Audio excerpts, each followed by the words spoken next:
Yo soy de opinión de que este mundo tan veloz no puede quitarnos la profundidad. Y en este episodio los invito literalmente a que se sumerjan junto conmigo y con el equipo de Fundemar en el Mar Caribe, específicamente en la costa de Bayahíbe, para que conozcamos cuál es la situación real de los corales que nos rodean. Y habrá gente que dirá, ¿y cuál es el show con los corales? ¿Qué es lo que pasa con los corales? Y si yo les digo a ustedes que existe la posibilidad, por ejemplo, de que nos quedemos sin playa.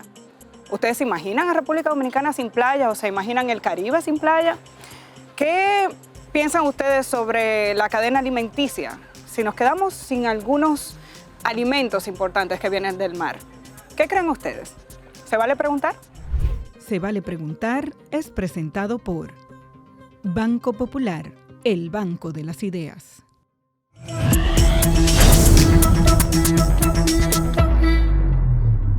Bueno, bienvenidos. En el episodio de hoy nos acompaña Rita Sellares. Ella es bióloga marina, directora ejecutiva de la Fundación Dominicana de Estudios Marinos, Fundemar. Bienvenida, Rita. Muchas gracias por la invitación. Es un placer estar aquí. Bueno, hoy literalmente los acompaño en esta nueva aventura. Nos vamos a sumergir juntas y ustedes van a ir viendo todo un proceso de lo que está ocurriendo con los corales en nuestra costa. Y por ahí quiero empezar. Yo creo que mucha gente no se hace la idea de que los corales son animales, no son plantitas. Estamos acostumbrados a ver esos colores magníficos y esas rocas incluso parecerían rocas, pero no son ni rocas ni son plantitas, son animales. Cuéntanos un poco qué son los corales. Pues los corales, como has dicho, son animales y son de los que dependemos para vivir, y más República Dominicana, que es una isla. O sea, todo lo que vemos, la costa, la playa, los servicios turísticos de excursiones, atractivos, que ven del país, dependen de los arrecifes de coral. Y yo siempre digo que para entender a los corales son como estos edificios debajo del agua que construyen la vida. Y estos animalitos, esos pólipos diminutos, que hemos visto hoy, que se forman, esos chiquititos, van creciendo y van creando un esqueleto de carbonato de calcio que va construyendo esos cimientos, ese edificio. Y en ese edificio se va a generar la vida de la pesca, vienen las langostas, los peces, vemos los colores y también se produce la arena que va a la playa. Bueno, hace poco que me sumergí junto con ustedes, hice un poco de snorkel y de verdad que yo te puedo decir que me impactó lo que vi. Entonces, yo quisiera, Rita, que tú les describas a la población qué es lo que está ocurriendo con los corales, porque en detalle luego les vamos a explicar por qué es tan importante preservarlos. ¿Qué tú has encontrado? ¿Qué es lo que nosotros podemos observar? Y si puedes hacer una comparación con las 2 décadas que ya tienes viviendo en República Dominicana, ¿qué había antes y qué es lo que tenemos ahora? La situación es bastante crítica, aunque yo soy de las que piensa que hay esperanza, por eso estamos haciendo lo que estamos haciendo. Pero cuando yo llegué al país hace 20 años, los arrecifes de República Dominicana, a pesar que habían sufrido sus declives por diferentes amenazas que venimos sufriendo desde los 80, estaban muy saludables. Por ejemplo, Isla Catalina tenías hasta un 65% de cobertura de coral, o sea, te tirabas en el agua y era pura vida. Desde los 70 venimos oyendo del tema del cambio climático, las amenazas que eso va a ver sobre el medio ambiente, sobre nosotros mismos por el aumento de la temperatura. En solo 2 años hemos visto como todo eso acumulado, causando una alta mortalidad en nuestros arrecifes. O sea, sí habíamos visto blanqueamiento afectando a los arrecifes, sí habíamos visto cierto decaimiento, pero desde el 2020 a la fecha hemos perdido casi el 60% de cobertura coralina, no solo en República Dominicana, sino también en el Caribe. Del 2020 a la fecha, el 60% de la cobertura de coral en nuestro país. En nuestro país y en el Caribe. Y en el Caribe. Y algunos escenarios de otros países es peor del 60%. ¿Eso como consecuencia de qué? Las temperaturas del agua están muy altas y los corales viven en simbiosis con otras algas y les afecta el aumento de temperatura. Eso les genera un blanqueamiento y del blanqueamiento pues se causa lo que es la mortalidad. Para ponerte un ejemplo así más práctico, los corales para alimentarse tienen sus sistemas, mecanismos de alimento directo y también tienen como una fábrica de microalgas dentro que le producen alimento. Cuando cambia la temperatura del mar y empieza a aumentar, hay una relación tóxica entre lo que es el pólipo de coral y esta alga que vive dentro. Que es el alga que le da los colores. El color, ese mismo. Exacto. Esa misma. Y cuando hay esa relación tóxica, porque aumenta la temperatura, el alga se va o la expulsa y luego queda el coral solo. Y ahí, por él solo tiene la capacidad de alimentarse entre un 10 y un 30% del alimento. Y ahí es cuando tú lo ves blanco, pero no está todavía muerto. Ahora imagínate el ser humano. Si tú reduces de lo que tú te alimentas un Exacto. 70%, te vas desnutriendo. Y luego puede ser que te recuperes, pero definitivamente vas a estar con las defensas bajas. Y eso es lo que le ha pasado a los corales. Llevan muchos años batallando con esta temperatura y son mucho más sensibles. Y que ha venido enfermedades que los han afectado, como es el Stony Coral Tissue Loss Disease o la pérdida de tejido de coral, que causó una gran mortalidad a todas las especies que tenemos. Y ellos no tenían como el mecanismo de defensa para enfrentarse a esa situación. Y a eso se le sumó el blanqueamiento de corales, que el peor escenario que hemos visto de blanqueamiento lo vimos el año pasado. Ese combo es lo que te genera esta alta mortalidad. Yo tratando de traducir y de entender este proceso, yo digo, bueno, estamos los seres humanos también sufriendo las consecuencias de la alta temperatura. Eso es como que tú tengas mucha ropa y llegas a tu casa y de repente ya tú te quieres quitar todo. Eso es lo que le está pasando a los corales. Tienen las algas encima, que son de las algas que se alimentan, y en la medida que la temperatura del mar ha ido subiendo, se quieren quitar las algas de arriba porque le da mucho calor. Eso mismo, más o menos. Entonces, más o menos eso, y entonces se quedan casi sin alimento. Puedo relatar de mi experiencia particular que yo había hecho snorkel aquí en Bayahíbe 2005, 2006, y lo que vi hace un par de semanas me impactó gravemente, porque los colores, la cantidad de peces que yo había visto 10, 15 años atrás, en comparación con lo que vi ahora, simplemente me preocupó muchísimo. Y estaba viendo el último informe de la NOAA, que es la Administración Nacional Oceánica y Atmosférica, que acaba de salir hace algunas semanas, que dice que estamos en el cuarto blanqueamiento importante, empezándose a registrar desde enero del 2023 ahora a mediados del 2024. O sea que eso va a tener un impacto impresionante también en toda nuestra región y en el mundo. Sí, o sea, el escenario del cambio climático nos afecta a todos, desde aquí hasta Australia, ¿no?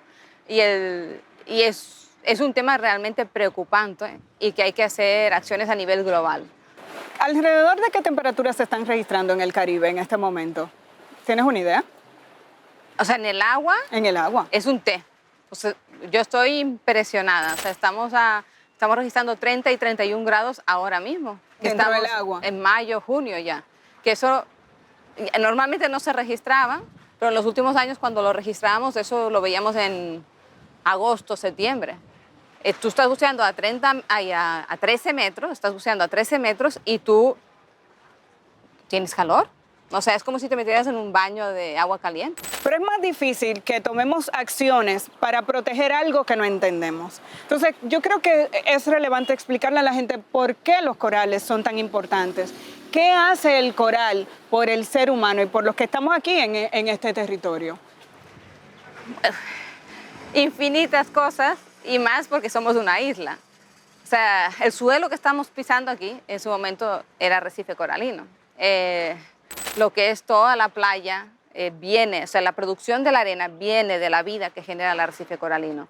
O sea, que mientras menos corales podríamos perder playa. Pierdes playa al 100%. Imagínate, o sea, el beneficio que te genera el arrecife de coral, que el arrecife está construido por esos pólipos de coral que estamos viendo, es que crean esos edificios. Ese edificio, por un lado, como una barrera. Es una barrera. O sea, cuando viene un huracán, una tormenta, golpea y frena el agua porque tú tienes esa barrera, es que tienes como una protección que te frena esa agua.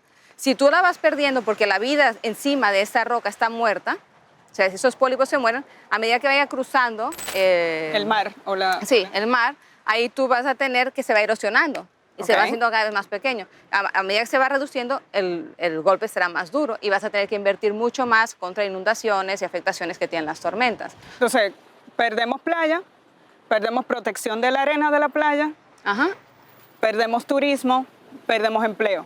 así Yo mismo. creo, para que veamos la cadena completa, ¿no es?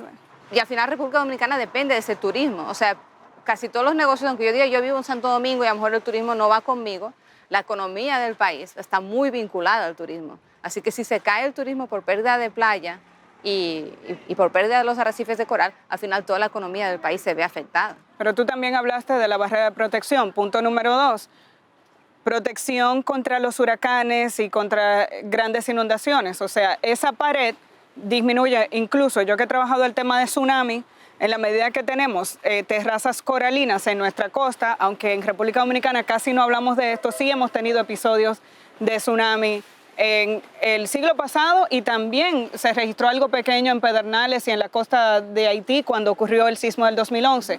Esa barrera de coral y esas terrazas también que tenemos en nuestra costa disminuyen el impacto de las olas y por tanto también disminuyen el impacto que vamos a tener hacia adentro. Pero hay otros efectos. Sí, después de esta, como dije, estos edificios generan una serie de vida, ¿no? Que son como los peces, las langostas, lo que nos alimentamos. Y después vienen otras especies que se alimentan de esa vida que viven en los arrecifes. O sea, el 25% de las especies marinas depende de los arrecifes de coral. O sea, el 25% de las especies marinas mundiales depende de los arrecifes de coral. Porque hay una cadena de alimentación que está vinculada a estos arrecifes.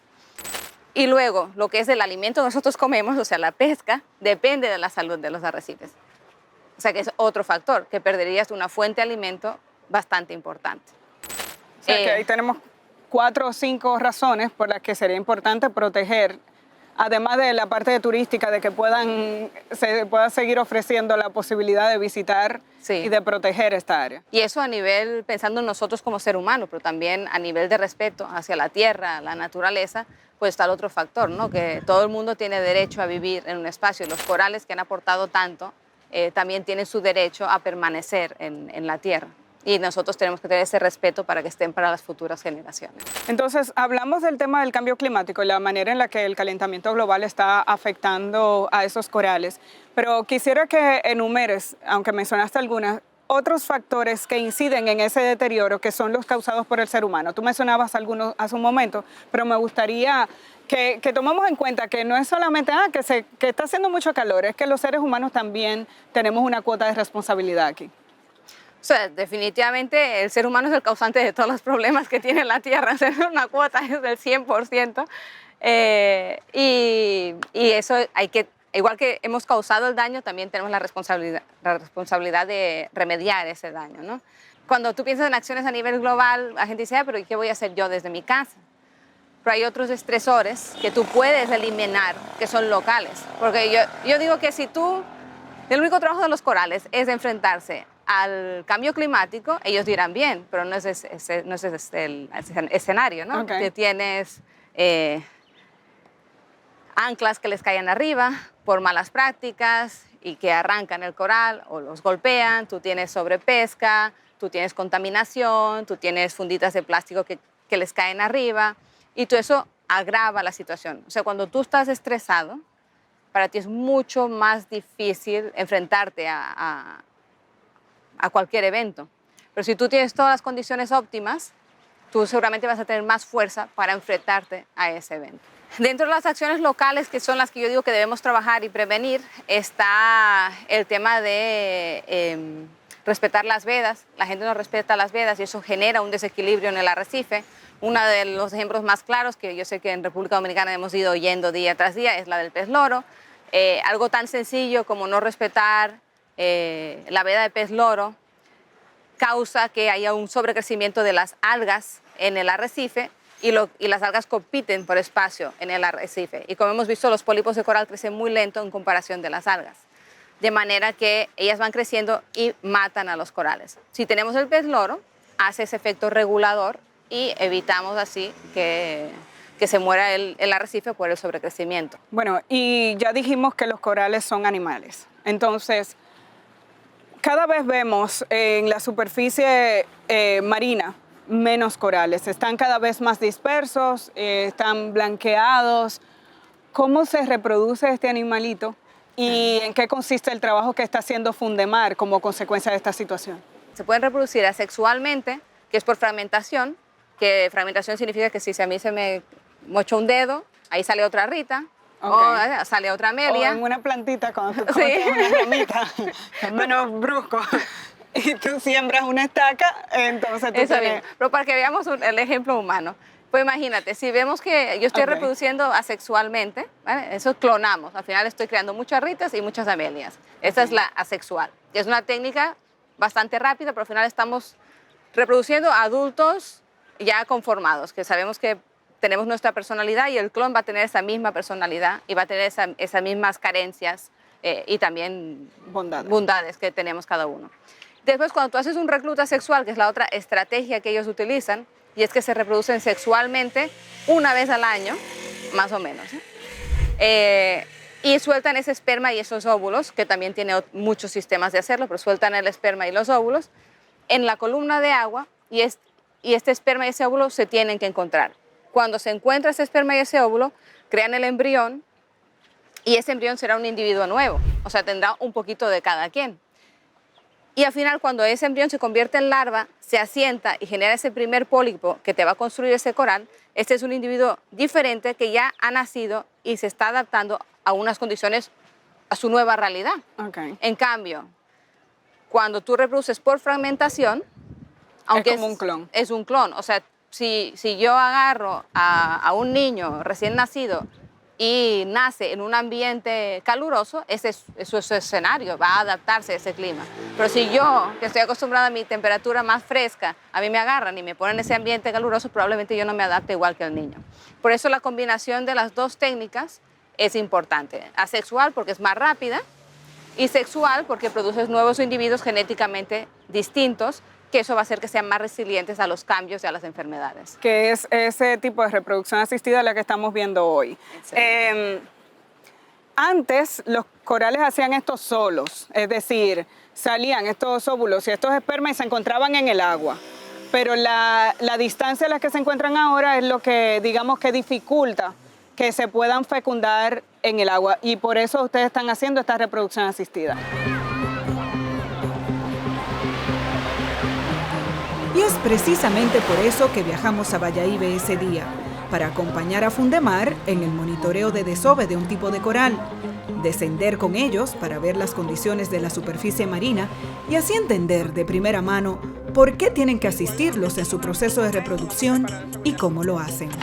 Me voy a tirar un segundo. Para entender lo que pasa hoy y por qué es hoy, vamos a entrar un poquito de entender cómo funciona la reproducción sexual de los corales. Acuérdense que no se pueden ir a enamorar unos a otros, o sea, no es cuando yo quiero, es cuando se tienen que sincronizar. Es algo increíble, fascinante, para mí es emocionante, sí. O sea, los corales se sincronizan con la luna, la temperatura del agua, el sol. Hay varios factores que hacen que ellos, no importa dónde estén, se sincronizan al mismo momento, van a liberar esos espermas y esos óvulos. Y cada especie lo va a hacer en un periodo diferente. O sea, las que vamos a ver ahora se reproducen ahora en el mes de mayo y en el mes de junio. ¿Vale? Y sabemos eso porque estuvimos estudiando por varios años cuándo desovaban nuestros corales y cuándo soltaban ese esperma y esos óvulos. Estos son los que parecen unos cerebritos que se llaman... La Diplorea labyrinthiforme. ¿Está lista? Sí. Excitada. Señora, y pensar que hace un par de semanas yo no sabía bucear. Yo vine, me metí a hacer snorkeling con los muchachos de Fundemar y el entusiasmo y el interés de ver directamente lo que iba a ocurrir en el día de hoy me motivó a certificarme como buzo. Así que ya yo literalmente soy buzo Open Water certificada. Yo estoy súper feliz. Pero aún así, y como nosotros promovemos la gestión de riesgo, el equipo de Fundemar tomó la previsión de que un instructor baje conmigo para que estemos todos tranquilos, para que ellos puedan hacer su trabajo, yo pueda observar, pueda aprender, pero hay una persona certificada y de larga experiencia trabajando junto conmigo para que yo también pueda disfrutar, aprender y después hacer las preguntas adecuadas para transmitirle la información a ustedes. Y yo creo que eso es importante cuando uno va a hacer inventos como este, aunque sean arriesgados, siempre tomar todas las medidas de prevención para hacer el trabajo con la mayor seguridad posible.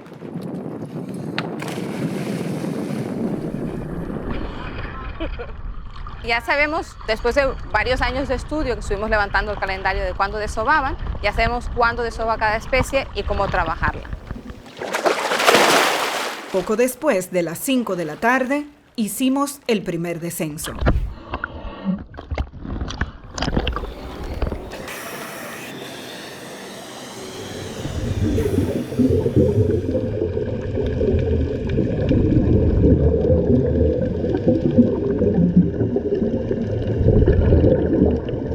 Para colectar necesitamos ir al agua y vamos a colocar unas redes y cuando se produzca el desove, el coral va a liberar unos paquetitos que tienen esperma y óvulo, pero no se autofecundan de la misma colonia, van a subir a un potecito.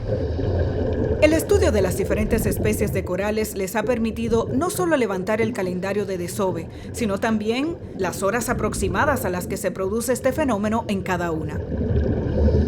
En esta ocasión, como ya dijimos, desova la Diploria labyrintiformis, un tipo de coral cerebro.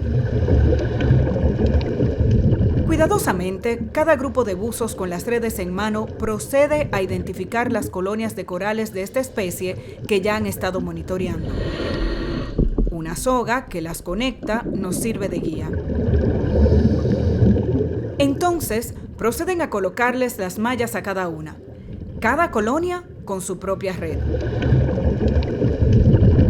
Se aseguran de que las pesas estén bien puestas. La malla queda flotando en forma de embudo con el potecito hacia arriba, a la espera de que al desovar, los paquetitos de esperma y óvulo entren en el envase para su recolección.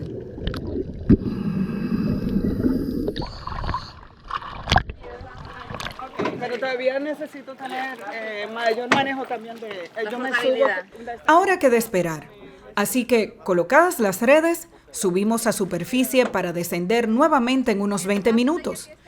En el próximo descenso haremos el recorrido y les mostraré en detalle cada colonia y comprenderán mejor en qué condiciones está el área.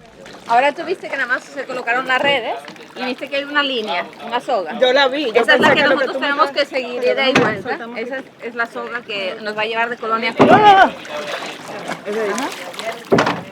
Y ahora en el museo de después simplemente seguir la soga arriba y abajo. Bueno, una excelente experiencia. Falta, vamos tirando otra vez. Sí, ahora falta el buceo largo.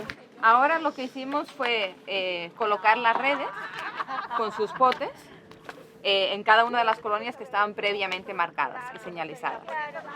Y ahora ya podemos estar tranquilos, porque si el desove se adelantara, ya tienen una red y se van a ir acumulando los potes.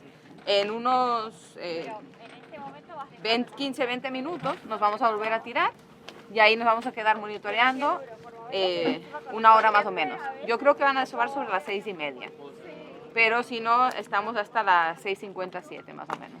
En ese momento, ¿qué es lo que se ve? Cuando haya desove, claro, tenemos la red. Lo que te recomiendo, como hay colonias que no tienen red, si tú de golpe ves en la superficie, te pones a mirar y ves como unas cositas blancas que están subiendo. En el agua. Sí, pero vas a ver de golpe y dices, ahí ya sabes que algo desovó. Okay. Porque a lo mejor unas colonias que están más para allá, que no estamos viendo, desovaron y empezamos a ver como gametos paquetes de gametos en el agua.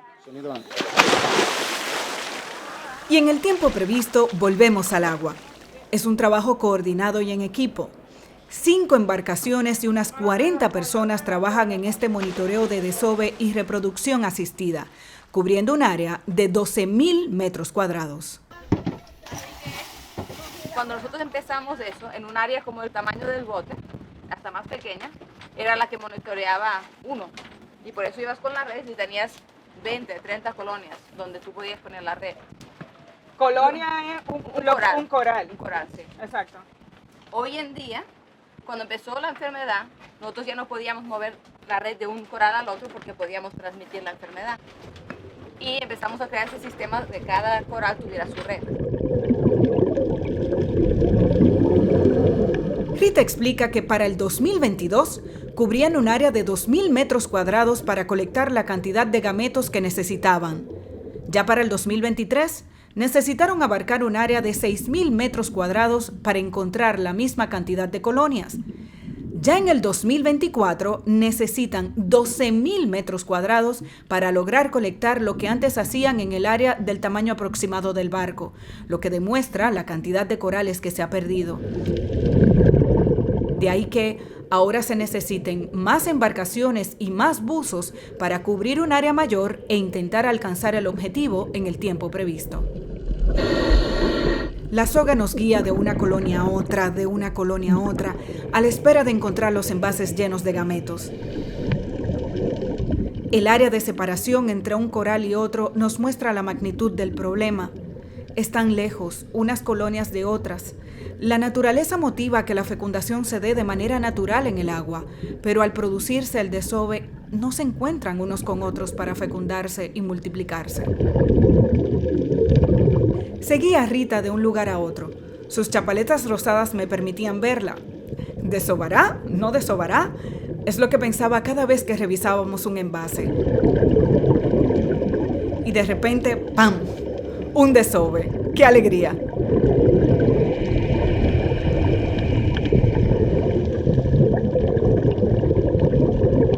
El protocolo indica que se desenrosque el envase de la malla con mucho cuidado, colocando la tapa sin voltearlo, ya que los gametos se quedan pegados arriba, y luego se depositan estos envases en un tubo de recolección para subirlos a superficie. Así estuvimos hasta que comenzó a disminuir la luz. Es verano y el día se extendió bastante.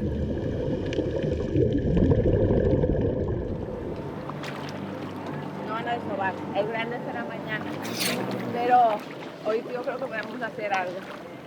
Solo una entonces. Bueno, pero vamos a ver los otros grupos. A ver si Rachel también tiene una o dos. Y los demás. A ver qué tiene. Pero la que vimos, Esa con esa, si hay dos más que tienen, colectamos para tirar una piscina. fue chulísimo. Gran parte no desovaron mucho. No desovaron mucho de las colonias que vimos. Sí pudimos hacer un recorrido y hay unas líneas, hay un cable que ustedes tienen como que identifica dónde están las colonias. Y luego se quedan todas las que tienen malla y se quedan. No, ahora las van a retirar y ahora vamos a ver los otros grupos cuánto tienen para hacer la fertilización. Yo creo que el grande será mañana, o espero. Okay. Mañana sería el día normal que desovar al grande. O sea, hoy estábamos esperando un desove pequeño. Pero hubo desove y lo vimos. Sí. Y ahora vamos a ver cuántos, hay que ver los otros grupos que tienen. Bueno, y también vimos, tú me señalabas varias colonias que estaban muertas. Y también la distancia a la que está colocado una de otra es una distancia considerable, lo que nos demuestra lo que ella me había explicado más temprano, ¿no? Que lamentablemente eso es lo que dificulta que ellos se reproduzcan de manera natural y por eso el trabajo de la reproducción asistida. Están a una distancia grande uno de otro. Por eso ponemos la línea, para que los buzos no se pierdan. No se pierdan. Porque si no, pues sería muy complicado encontrar las redes.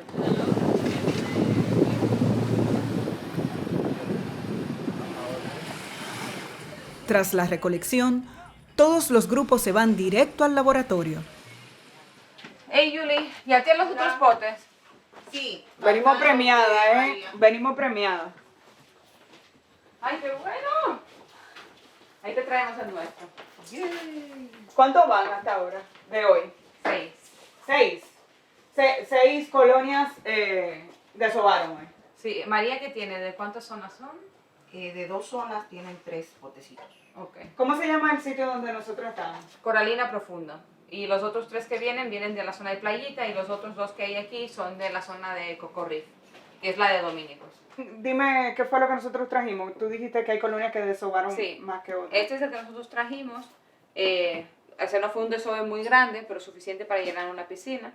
Ahora lo que va a hacer Yulisa es hacer la fertilización. Lo único que lo que ves diferente, por eso es que no la estabas reconociendo, es que cuando nosotros lo vimos en el agua, eso se veían como los paquetes, digamos, todo junto, como unas bolitas, más grandes, que adentro están los óvulos y el esperma. Pero aquí ya se han empezado a romper. ¿Ves? Estos chiquititos ya son óvulos. Ok, ya esos empezaron a Y romper eso el ves- saquito. Sí, y ese color así lechoso es el esperma. Ahora Yulisa Déjame ver eso. está Perdón, esperando. Yulisa se va a incomodar conmigo. Ok, ya veo el color. Aquí lo vamos a mezclar, vamos a esperar de 1 hora a 1 hora y media hasta que se dé ya la fertilización de por lo menos un 80% de todo el cultivo que tenemos aquí en este recipiente. Y bueno, ya cuando veamos que tenemos todo fertilizado, lo vamos a pasar a los tanques. ¿Cómo ustedes saben que está fertilizado? Bueno, porque ya empezamos a ver las divisiones celulares. Lo que vamos a ver es que esos paquetitos que tú estás viendo ahí, que ahora se ven pequeñitos, van a empezar a cambiar de forma, no tan diferente a lo que se ve aquí, pero tú vas a ver que se van a empezar a dividir como una célula normal. Bueno, va a empezar a dividirse en 2, luego en 4, luego en 8 y así van a empezar a hacer su proceso. Ok, y entonces se fecundan Sí. y después de ¿cuánto tiempo? 1 hora y media, a veces hasta 2 horas. Entonces luego de ahí ustedes lo pasan A los tanques. a los tanques Ujú. para ver el proceso que vimos hoy más temprano. Sí. ¿Cuánto tiempo duran en el tanque? Ahí van a durar 2 semanas. Ya en 24 horas se convierten en larvas. Esa noche solo desovaron 6 colonias, el día anterior solo 4, y los días siguientes no fueron muy distintos, cuando antes, en una sola noche, el equipo recolectaba lo suficiente como para llenar el laboratorio y hasta más. Sin embargo, Rita y el equipo de Fundemar mantienen el optimismo. Es triste, pero también por lo menos nos da esperanza de que los bebés lo están logrando. Lo que estoy visualizando es que hemos llegado a tiempo, ahora estamos reproduciendo año tras año, empezamos en el 2019 con esta especie, ya en unos 6-7 años esa especie ya será reproducible, ya será de un tamaño más grande, y yo lo que estoy viendo es que cuando ya se vayan perdiendo algunas de esas especies que ya no las podemos colectar, los bebés que hemos producido ya tendrán el tamaño suficiente y vamos a poder reproducirlos de los mismos bebés. Así será una garantía de que no hemos perdido la especie. Y yo creo que poco a poco, ahí va a tomar años, pero vamos a garantizar que vayan sobreviviendo. Pero hay que hacerlo paralelo a la conciencia global de que existe un cambio climático y se tienen que tomar acciones mundiales, porque no solo son los corales, ¿no? Sino que nos está afectando en todos los niveles. Una parte de esos corales hace todo el proceso en el laboratorio de Fundemar, donde se colocan unos sustratos o fragmentos de piedra coralina extraída del mismo mar para que las larvas se asienten y ahí mismo comiencen su desarrollo antes de ser llevadas al agua. Otros son llevados directamente a unas piscinas colocadas en el mar para que hagan el mismo proceso.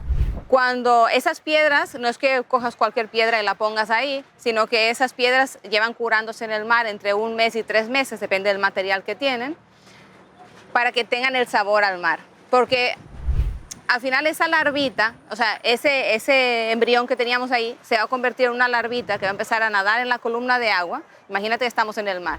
Va a empezar a nadar en la columna de agua, pero a lo mejor la corriente la llevó a otro sitio. Ella necesita sentarse donde hay arrecife, porque al final donde se asiente no se va a poder mover.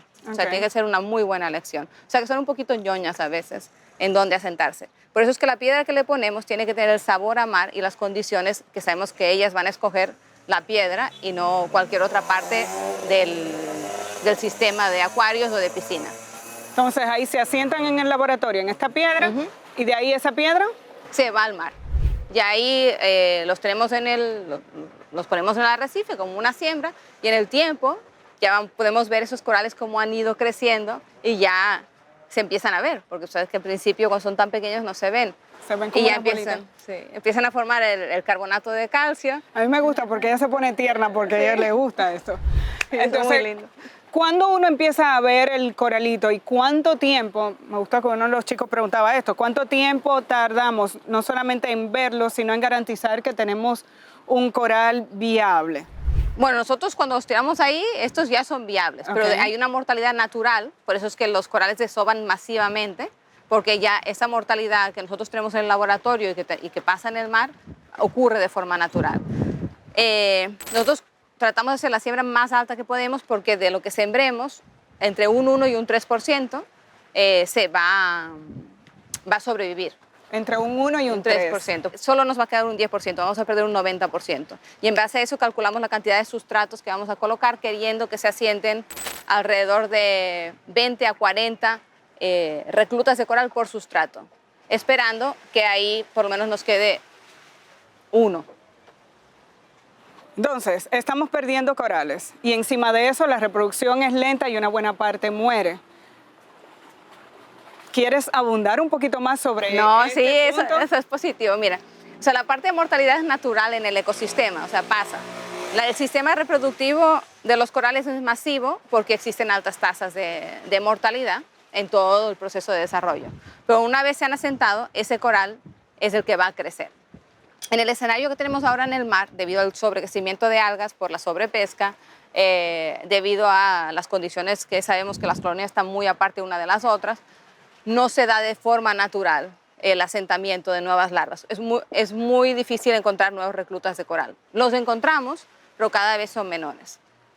Cuando tú haces la reproducción, esos bebés, tú garantizas, estás garantizando a esos corales que se esforzaron en desovar una siguiente generación. Estás garantizando una producción de nuevos corales.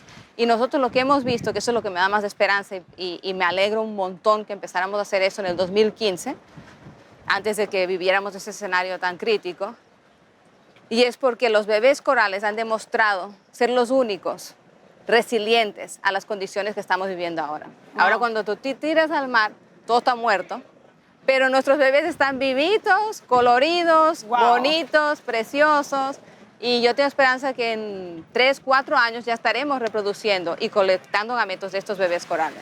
Esa es una de las mejores noticias que nosotros podemos recibir. Y ya este es el esfuerzo que hace Fundemar. Pero desde el Estado, ¿qué se está haciendo? Yo tengo entendido que este tema, que es una preocupación no solamente para la República Dominicana, sino para todos los países del Caribe y bueno, para el mundo, se trató en la última COP.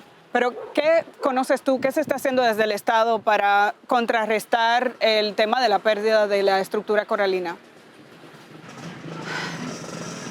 Desde hace unos años a la fecha ha habido un cambio en la visión de los gobiernos sobre la importancia de los arrecifes coralinos. O sea, cuando yo llegué al país hace 20 años no se le daba el valor que tenían, y hoy en día está en boca de todo el mundo la importancia de conservación de lo que son esos ecosistemas. Nosotros todo lo que hacemos en temas de conservación lo hacemos en alianza con el Ministerio de Medio Ambiente, que es quien nos da los permisos para las operaciones, y también parte de los técnicos que estamos capacitando y con los que trabajamos son los técnicos del Ministerio de Medio Ambiente. De todas formas hay que saber, y todo el mundo sabe, que existen debilidades en el tema de la gestión de los recursos ambientales, y es una realidad que hay falta de control y vigilancia para que se implementen las regulaciones que existen en el país. Acabamos de firmar un acuerdo 30-30 que vimos a Silvia Earle aquí en República Dominicana, un acuerdo de protección marina. ¿Tú crees que eso tendrá alguna consecuencia positiva, algún impacto? Yo creo que por un lado tiene un gran valor el hecho que se haya firmado el acuerdo, porque implica un compromiso nacional y tienes algo que te avala para tú defender la protección de esos recursos. Pero hay un largo camino ahora que recorrer, y yo creo que es el más difícil para que no se quede en un papel. O sea, el reto que tiene el país, y no solo República Dominicana, eso pasa en muchos países, es que del papel pase la realidad y se implemente, ¿no? lo que se quiere hacer para que realmente haya una protección efectiva de los recursos marinos. Sí. Pero eso pasa con varios aspectos. O sea, tenemos, digamos que decisiones en papel, pero en la ejecución estamos lentos. Sí, eso pasa. Eso es una realidad, y sobre todo en el tema de gestión de áreas protegidas y gestión marina, aunque nosotros trabajamos con todos los técnicos y hay una gran capacidad en muchos de los técnicos y hay una gran vocación detrás de muchos de esos técnicos, faltan recursos y medios. O sea, República Dominicana es un país que se centra mucho en el turismo, pero lamentablemente muchas veces el turismo y medio ambiente no van alineados. Y nosotros trabajamos con los dos sectores, trabajamos de la mano con el turismo, trabajamos de la mano con el Ministerio de Medio Ambiente. Pero si tú quieres un país que te reciba 10 millones de turistas, tú tienes que garantizar que esos recursos naturales estarán ahí. Y para ello, esos dos ministerios deberían trabajar 100% unificados. Una imagen muy importante que me queda en la cabeza es la cantidad de jóvenes que yo veo involucrados en esta iniciativa. Cuéntame un poco del trabajo que hace Fundemar con la comunidad y quiénes son estos jóvenes que nosotros estamos viendo a lo largo de este episodio. Bueno, la verdad es que esos jóvenes son las estrellas detrás de todo el éxito de Fundemar. Y hay que decir que Fundemar está basado en la comunidad. O sea, cuando yo llegué a Bayahíbe, nosotros no teníamos la sostenibilidad financiera ni los recursos económicos. Incluso yo era voluntaria de la institución y me apoyé mucho en la gente de la comunidad. Fui a la escuela y conocí a Lidín, a Yulisa, me ayudaban con el tema de embarcaciones, me prestaban las yolitas de pesca, los centros de buceo siempre nos apoyaron. Y debido a la falta de personal que trabaje en temas marinos, nos apoyamos mucho en lo que son los chicos que tienen como el mar en la sangre, que digo yo. Y lo que fuimos haciendo es creando capacidades locales. Fuimos construyendo desde el año 2006 como un programa de capacitación local donde los jóvenes de la comunidad se fueron entrenando y capacitando en todos los temas de conservación que hacíamos. Y no solo ellos capacitándose, sino también yo misma estaba aprendiendo de ellos, porque tienen un conocimiento nato que viene de los abuelos y de generaciones de lo que es la vida marina.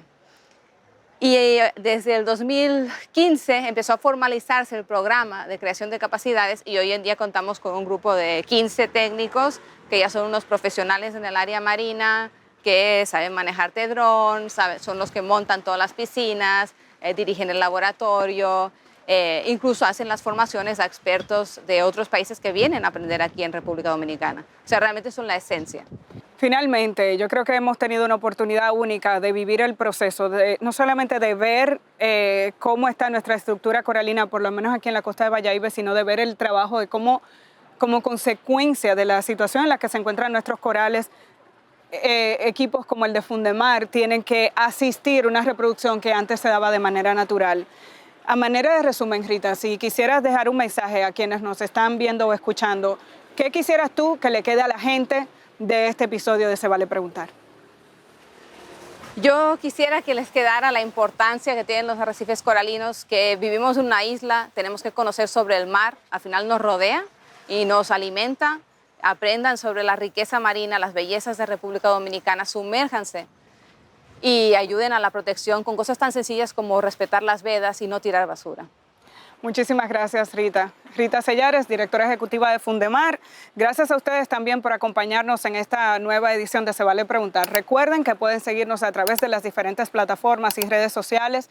En nuestra página web, sevalepreguntar.com, cada episodio tendrá debajo documentos de descarga, enlaces, podrán saber cómo encontrarse con Fundemar y de verdad aprendamos de instituciones como estas que se dedican a la protección de nuestros recursos naturales. En la medida en que amamos nuestro entorno, podemos, digamos que comprender mucho más el valor que tienen las pequeñas cosas. Estamos tan acostumbrados a tener este mar en nuestra costa y a veces no sabemos lo importante que es preservar cada pedacito de esa agüita o de esa tierra que nos rodea. Gracias por acompañarnos en esta edición.